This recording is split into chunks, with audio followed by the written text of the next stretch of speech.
태권도 그거 그냥 발펜싱 아냐? 차라리 프랑스 펜싱이나 일본 유도를 보는 게 낫지. 요새 그거 누가 봐? 여기 프랑스의 한 대학에서 스포츠 심리학을 가르치는 교수님이 이런 이야기를 하고 있습니다. 그 앞에서 의아한 표정을 짓고 있는 한 프랑스 여성이 있는데요. 이 여성으로 인해 교수님의 생각이 완전 뒤바뀌게 됩니다. 어떤 사연인지 한번 들어보겠습니다. 안녕하세요. 저는 엘로디 듀부아입니다. 소르본 대학에서 스포츠 심리학 박사과정을 밟고 있는 28살 프랑스 여성이에요. 저는 한국과 관련한 특별한 경험을 하나 가지고 있는데요. 3, 4년 전쯤 제가 논문 주제를 정해야 했는데 도대체 어떤 걸 하면 좋을지 몰라 고민을 하고 있을 때였어요. 그런데 에펠탑 앞에서 우연히 봤던 한 장면을 통해 제 논문 주제는 물론이고 제 인생 자체가 바뀌었던 것 같아요. 그날은 제 친구 미아의 제안으로 에펠탑 앞에서 열리는 공연을 보러 가기로 했었거든요. 미아는 며칠 전부터 그 공연을 본다고 들떠 있었는데 솔직히 저는 별로 관심이 없었어요. 아마추어들이 하는 길거리 공연에는 큰 흥미가 없거든요. 진정한 예술은 극장과 공연장에서 프로들이 하는 것만 의미를 가지고 있다고 생각했어요. 그런데 공연이 시작되는 순간 저는 완전히 압도당하고 말았습니다. 그 공연은 한국 태권도 시범단의 공연이었어요. 시범단이 보여주는 화려한 고공 발차기와 절제된 동작 그리고 위력적인 격파 시범은 정말 놀라웠습니다. 보면서 저는 태권도를 하는 멤버들의 얼굴에서 굉장히 특이한 점을 한 가지 발견했어요. 다들 눈빛에서부터 강인한 에너지가 느껴졌거든요. 이건 단순한 무술을 넘어 무언가 있을 거라는 확신이 강하게 들었습니다. 그런데 공연이 끝난 다음 미아의 행동을 보고 저는 깜짝 놀랐어요. 미아는 공연팀에게 다가가 말을 거는 거예요. 부끄럽고 민망해하는 저와 달리 미아는 굉장히 자연스러웠어요. SNS에서 파리 공연을 한다는 걸 보고 한참 전부터 기다렸다며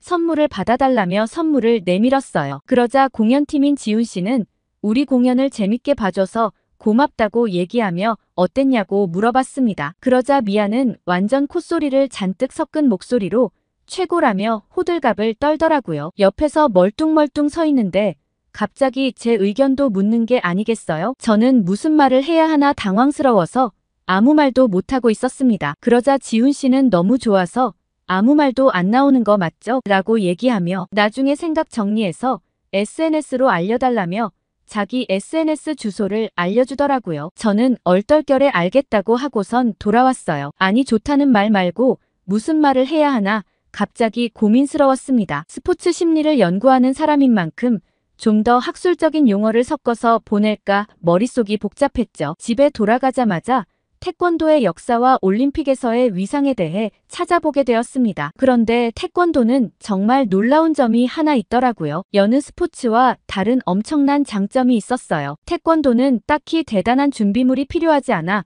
경제적으로 낙후된 국가에서도 쉽게 접근할 수 있더라고요. 많은 장비와 환경 세팅이 필요한 다른 종목과 비교하면 누구나 쉽게 배울 수 있었죠. 실제로 구글 지도에서 태권도를 검색해보면 태권도장이 없는 나라를 찾는 게 더 어려울 정도였습니다. 게다가 도쿄 올림픽에서는 61개국이 태권도 종목에 참가하여 21개국이 시상대에 오를 정도로 다양한 국가에서 메달을 가져갈 수 있었어요. 심지어 남미에서 최초의 메달리스트가 태권도 종목에서 나오기도 했죠. 올림픽위원회 입장에서는 태권도 종목으로 경제적으로 낙후된 나라에서도 메달을 가져갈 수 있고 선수들이 공정하게 기회를 얻을 수 있는 종목이니만큼 올림픽의 본래 목표를 가장 잘 구현한 종목이라고 볼 수밖에 없었어요. 태권도가 없어지면 많은 나라들의 지탄을 받을 수밖에 없겠다는 생각이 들었습니다. 게다가 미국에서는 요즘 태권도 열풍이 어마어마해서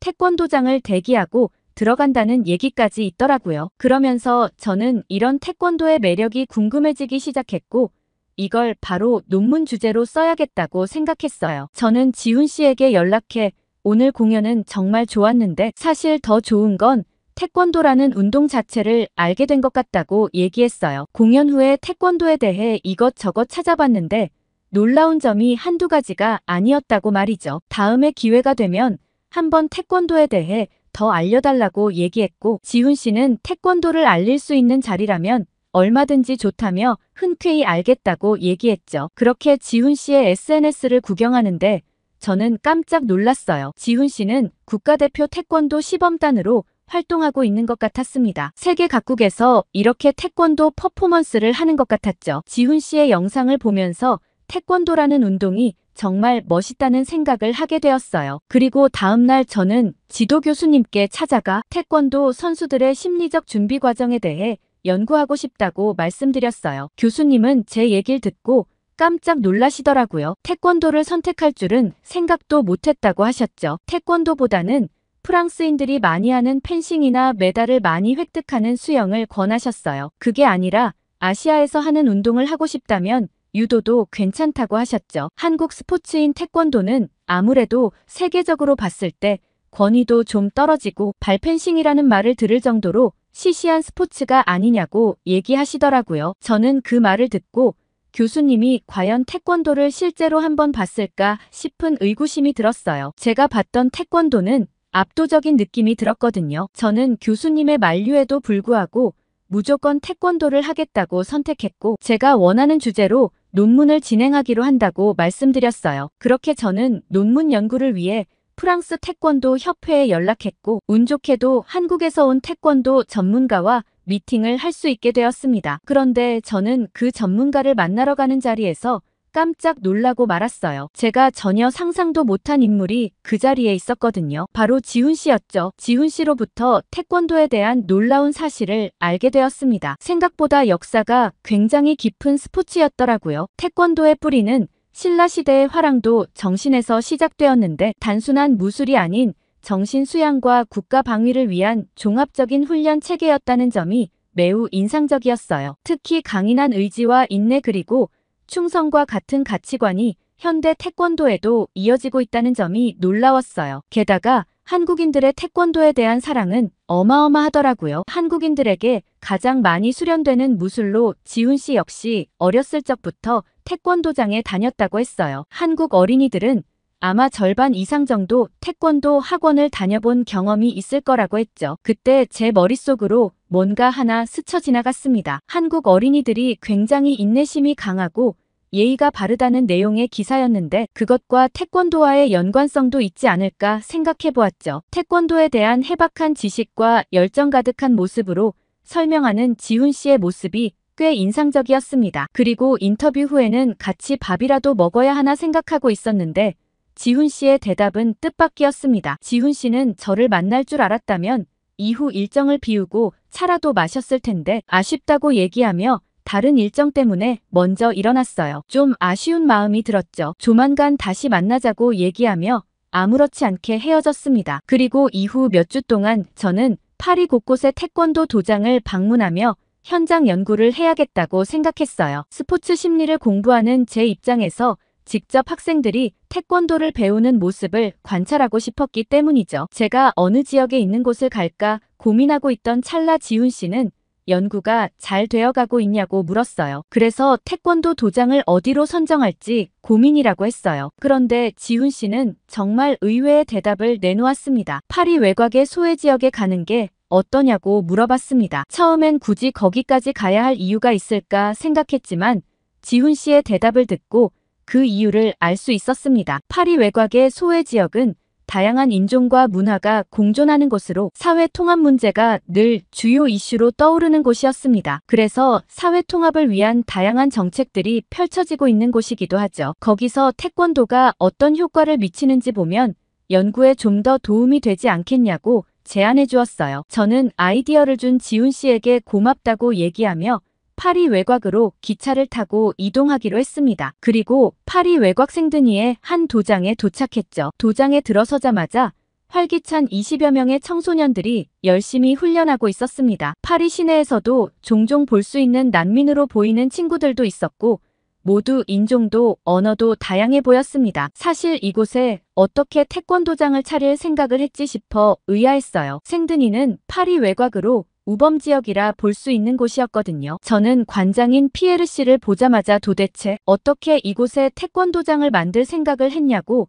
물어볼 수밖에 없었어요. 너무 궁금했거든요. 그러자 관장인 피에르 씨는 10년 전 작은 창고에서 시작한 게 지금은 이렇게 커진 거라고 얘기했어요. 프랑스에서 난민을 받아들이기 시작하면서부터 난민들과 파리 현지인들 사이의 갈등에서 피에르 씨는 어느 한쪽 편을 들기 어렵다는 생각을 했다고 해요. 나만 생각하면 당연히 이민자들이 들어오는 게 싫지만 또 그들의 입장에서 생각해보면 다시 자신의 나라로 돌아가는 게 지옥이라 목숨을 걸고 도망쳐 온 거잖아요. 그런데 어느 날 길에서 정말 마음 아픈 모습을 봤다고 했습니다. 프랑스인 꼬마 아이가 난민 아이를 괴롭히고 있는 모습이었대요. 어른들이 난민을 싫어하고 배척하니 아무것도 모르는 아이들마저 서로를 비난하고 괴롭히는 걸 보고 이건 아니라는 생각이 들었다고 하셨습니다. 그래서 아이들이 서로 싸우지 않고 대화할 수 있는 공간을 만들고 싶다는 생각을 간절하게 하셨고 그 방법을 찾고 싶다고 했습니다. 당연히 아이들끼리 관계 개선에는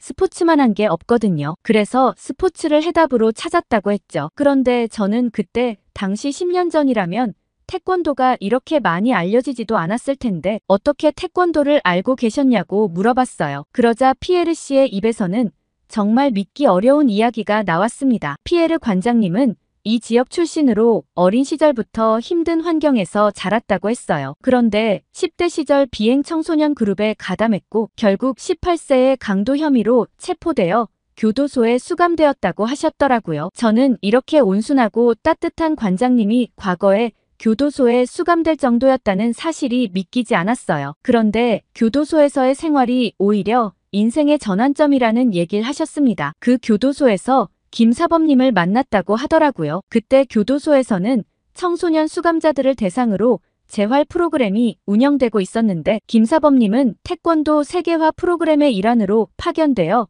그 재활 프로그램을 운영하셨대요. 당연히 피에르 씨는 태권도 수업 따위에 관심이 없었지만 태권도 수업을 듣지 않으면 강도 높은 직업 교육을 받아야 했기 때문에 차선책으로 태권도 수업을 듣기 시작했다고 했어요. 그런데 점차 태권도의 철학과 정신에 매료되었다고 하더라고요. 무엇보다 김사범님의 영향력이 컸던 탓이죠. 김사범님께 배웠던 건 태권도 그 자체가 아니라 삶의 방식이라고 하셨어요. 김사범님은 제게 인내와 존중 그리고 자기 극복의 중요성을 가르쳐 주셨어요. 라며 피에르 씨는 지금도 김사범님께 깊은 감사를 느끼는 듯 얘기하셨어요. 아무튼 김사범님의 가르침 덕분에 2년 후 출소한 피에르 씨는 완전히 새로운 삶을 살기로 결심했다고 했어요. 낮에는 건설 현장에서 일하고 밤에는 태권도를 연습하며 정말 열심히 사셨다고 하더라고요. 누군가의 물건을 훔치는 건 빠르고 쉽게 돈도 벌고 먹을 걸 구할 수 있었지만 김사범님을 만나고 나서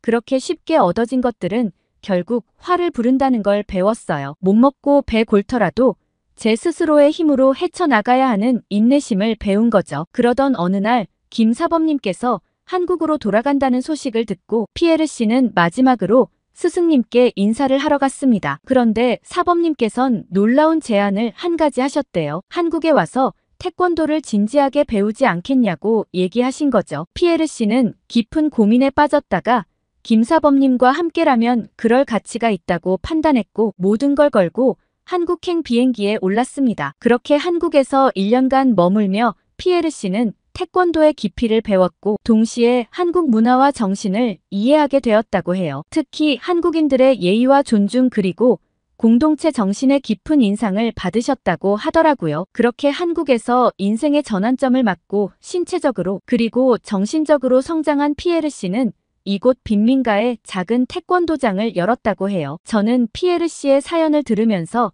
감탄할 수밖에 없었습니다. 당연히 처음에 아이들은 그저 시간을 때우러 왔지만 피에르 씨는 한국어 인사법을 가르치고 한국의 역사와 문화에 대해 이야기해 주었대요. 그러던 어느 날 아이들이 점차 바뀌기 시작했다고 했습니다. 태권도를 통해 아이들은 자신감을 얻고 서로 존중하는 법을 배웠다고 해요. 한참 얘기를 나누고 있는데 이제 막 도착한 남자아이가 관장님께 굉장히 예의 바르게 인사를 하고 들어가더라고요. 저는 저 친구는 처음부터 잘했을 것 같은데요? 라고 얘기하자 피에르 씨는 그저 웃으셨어요. 아메드는 시리아 난민 출신으로 처음에는 말도 통하지 않고 적응하기 힘들어했대요. 하지만 태권도를 통해 자신감을 얻었고 프랑스어도 빠르게 늘어서 이제는 도장의 다른 아이들과도 잘 어울리고 얼굴도 많이 밝아졌다고 했어요. 저는 피에르 씨와의 대화를 통해 태권도는 단순한 운동이 아니라 사람을 변화시키는 힘이 있다는 걸 깨달았습니다. 여느 스포츠가 가질 수 없는 단단한 무언가가 있다고 생각했죠. 그렇게 피에르 씨와 인터뷰를 마무리하고 다시 파리 중심구로 돌아오는데 마음이 따뜻했어요. 그리고 이런 장소를 알려준 지훈 씨에게 고마운 마음이 들었죠. 그래서 지훈 씨에게 정말 감사하다고 연락했더니 고마우면 밥이라도 대접해야 하는 거 아니냐고 하는 거예요. 저는 얼마든지 좋다고 충분히 그럴 가치가 있었다고 얘기했어요. 그렇게 다음날 지훈 씨와 파리 15구에서 만나기로 했어요. 저는 지훈 씨에게 어떤 음식을 먹고 싶은지 말만 하라고 했고 지훈 씨는 황당한 얘기를 했어요. 이미 예약을 다 해뒀다고 하더라고요. 저는 도대체 뭐지 싶어 의아했고 지훈 씨가 먼저 앞장서서 가더라고요. 지훈 씨가 소개해준 곳을 따라가서 저는 깜짝 놀랐습니다. 그곳은 한국 레스토랑이더라고요. 제가 태권도에 대한 연구를 하고 있으니 한식도 한번 먹어봐야 하지 않겠냐고 얘기했어요. 저는 안 그래도 한번 도전해보고 싶었는데 이렇게 세심하게 배려해준 지훈 씨가 고맙더라고요. 그 식당은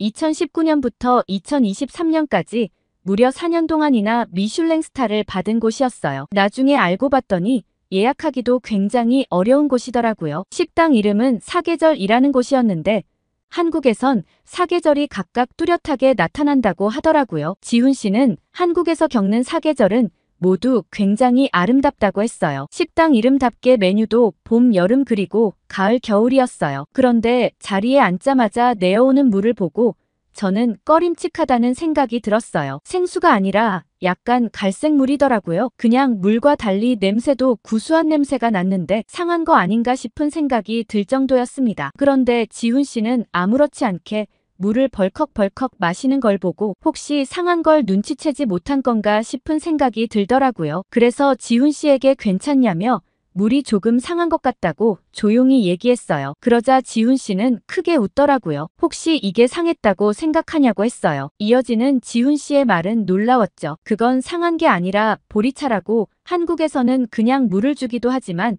이런 차를 끓여두고 식혀서 준다고 했어요. 보리차는 심혈관 질환을 예방해주기도 하고 피부 미용에도 좋고 항염 효과도 있다고 했죠. 한국에선 흔한 일이라고 구수하고 맛있으니 한번 먹어보라고 했습니다. 저는 지훈 씨의 말을 믿고 눈 딱 감고 마셔보기로 했죠. 물에서는 고소한 향이 가득했고 꽤 제 입에 잘 맞았어요. 밍밍한 생수보다 훨씬 많이 마실 수 있을 것 같은 느낌이 들었어요. 그렇게 물을 마시며 이런저런 얘기를 하고 있는데 사장님은 바로 반찬을 4가지 내어주셨습니다. 지훈 씨에게 이 음식이 에피타이저 같은 거냐고 물어보니 지훈 씨는 나중에 메인 메뉴와 같이 먹는 음식인데 지금 바로 먹어도 상관은 없다고 말하더라고요. 이때까지 유럽의 음식점을 다녔을 때는 에피타이저는 시켜야만 나오고 주로 빵에 올리브유를 주는 경우가 많은데 한식당에서는 신선한 야채로 요리한 것을 내어준다는 게 좋았어요. 그 음식들은 하나같이 건강해 보였거든요. 그런데 저는 의아한 생각이 들었습니다. 이렇게 손이 많이 가는 걸 4가지나 내어주다니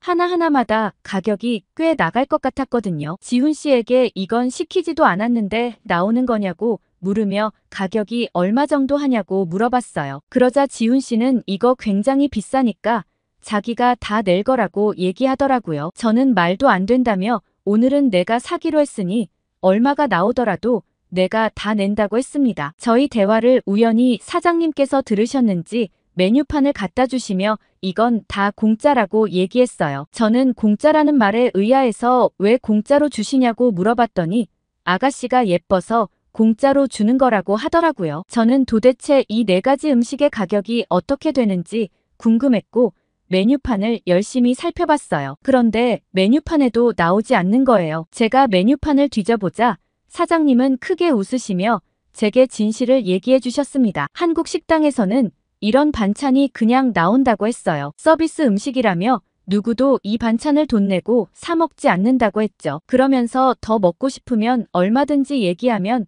더 줄 수 있다고 걱정 말고 먹으라고 했어요. 저는 사장님의 얘기를 듣고 깜짝 놀라면서도 저를 놀린 지훈 씨가 재미있었죠. 이런 정성스러운 음식이 모두 공짜라니 믿기질 않았어요. 지훈 씨는 여기 반찬은 매일매일 그날의 식재료에 따라 달라지는데 오늘은 오이 무침에 장조림 그리고 가지볶음과 콩나물 무침이라고 얘기해줬어요. 매일 그날의 식재료에 따라 달라지다니 굉장히 신선한 재료를 쓴다는 생각이 들었고 얼른 먹고 싶었죠. 그렇지만 원래 밥과 함께 먹는 음식이라니 저는 한국의 법칙을 그대로 따르고 싶어 기다렸어요. 그러면서 메인 음식을 시키려 메뉴판을 보는데 메뉴가 너무 많아 좀 어렵더라고요. 지훈 씨는 어려우면 자기가 직접 골라준다고 얘기했고 저는 매워도 괜찮으니 여기서 맛있는 음식이나 한국 사람들이 많이 먹는 음식을 먹어보고 싶다고 얘기했어요. 그렇게 지훈 씨에게 메뉴를 맡기고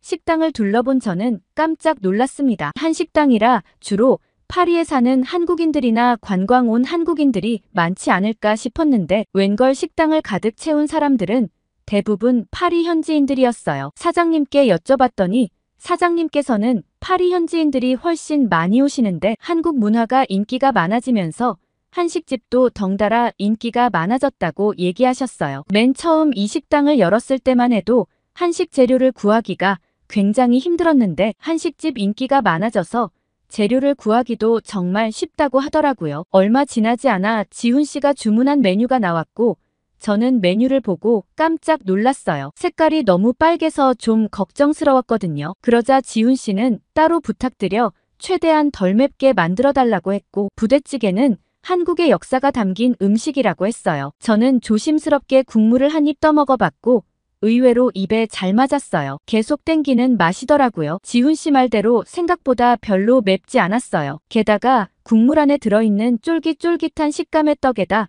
다양한 종류의 소시지 그리고 두부까지 다양한 건더기들을 골라 먹는 재미가 있었습니다. 지훈 씨는 그걸 밥 위에 올려놓고 싹싹 비벼서 같이 먹더라고요. 저도 지훈 씨를 따라 먹었어요. 저희가 먹는 메뉴를 보고 맛있어 보였는지 주변 테이블에서도 저희 메뉴를 따라 시키는 사람들도 있더라고요. 부대찌개에 밥을 비벼서 처음에 나왔던 반찬을 먹어보니 다채로운 맛에 기분까지 좋아졌어요. 기름기 많고 더부룩한 유럽 음식들보다 담백하고 깔끔한 느낌이었죠. 그런데 갑자기 지훈 씨가 손을 번쩍 들더니 사장님께 무어라 얘기하는 것 같았어요. 그러더니 사장님이 바로 면을 가지고 와서 부대찌개에 넣어주셨죠. 지훈 씨는 사리 추가를 꼭 해야 한다며 이게 진짜 맛있다고 얘기했습니다. 저는 이미 밥도 먹었고 너무 배불러서 더 이상 못 먹겠다고 얘기했어요. 그러자 지훈 씨는 딱 한 입만 먹어보라며 라면 사리를 먹으려고 부대찌개를 시키는 거라고 하더라고요. 저는 지훈 씨의 성의를 거절하지 못해서 어쩔 수 없이 한 입 먹었습니다. 그런데 안 먹었으면 정말 후회할 뻔했다는 생각이 들었어요. 라면에 부대찌개가 너무 잘 어울리는 거예요. 아까는 분명 배불러서 더 못 먹겠다고 생각했는데 제가 지훈 씨보다 라면 사리를 더 많이 먹은 것 같은 느낌까지 들었습니다. 저는 지훈 씨에게 한국 사람들은 이런 조합을 어떻게 알아냈냐고 물었고 지훈 씨는 웃으며 한국 사람들은 먹는데 진심이라고 얘기했어요. 저는 미식의 나라는 우리 프랑스라고 생각했는데 한국은 차원이 다른 것 같다고 얘기했습니다. 그렇게 저희는 부른 배를 두드리며 식당을 나와서 좀 걷기로 했어요. 그러면서 지훈 씨는 잠시 한국으로 들어갈 예정이라고 했어요. 가족들도 만나고 휴가를 좀 보내고 올 예정이라고 했죠. 저는 지훈 씨의 말을 들으면서 이참에 나도 자료 조사 겸 한국에 한번 가볼까 싶은 생각이 들었어요. 왠지 같이 가면 재밌을 것 같다는 생각이 저도 모르게 들더라고요. 그런데 지훈 씨의 얘기를 듣고 갑자기 가슴이 콩닥거렸어요. 혹시 자료 조사 겸 한국에 가게 된다면 제가 들어갈 때 같이 들어가는 게 낫지 않겠어요? 라고 얘기하더라고요. 저는 앞뒤 생각하지 않고 바로 좋다고 얘기할 뻔했지 뭐예요. 일단은 생각해보겠다고 얘기하고 다시 집으로 돌아왔어요. 그리고 다음날 저는 교수님께 연구 진행 과정을 알려드리러 갔고 제 이야기를 들으신 교수님은 이때까지와 전혀 느낌이 달랐어요. 제 연구 내용에 굉장히 감명을 받으신 듯 했죠. 스포츠 심리 연구에 큰 획을 그을 수 있겠다며 한국에 한번 다녀오는 게 어떻냐는 제안까지 하셨습니다. 학교에 연구비 지원을 검토해보겠다고 먼저 얘기까지 꺼내주셨죠. 교수님께선 특히 생드니의 피에르 씨의 얘기에 크게 감명받으신 듯 했고 파리의 학교에서도 이런 프로그램을 도입하면 큰 성과를 볼 수 있겠다며 멀리 내다보시는 듯한 느낌이셨습니다. 저는 처음에 태권도를 무시하던 교수님이 맞나 싶은 생각이 들었죠. 그렇게 저는 학교에 연구비 지원을 받고 곧 한국으로 떠날 예정이에요. 태권도에 대해 더 깊이 있는 연구를 할 수 있다는 기대와 더불어 지훈 씨와 보낼 한국에서의 시간도 기다려지는 것 같아요. 오늘 엘로디 씨의 사연 어떻게 들으셨나요? 태권도야말로 누구에게나 기회가 주어지는 평등한 스포츠에 세계 각 나라에서 많은 관심을 받고 있다니 뿌듯합니다. 게다가 이번 올림픽에서는 종주국답게 메달까지 획득했으니 더할 나위 없네요. 태권도를 혹시 해보신 적이 있으신지, 어떻게 생각하시는지 많은 댓글 달아주세요. 구독과 좋아요 꾹 눌러주시고 다음에 더 좋은 사연으로 돌아오겠습니다. 사연 제작소 감동필름이었습니다.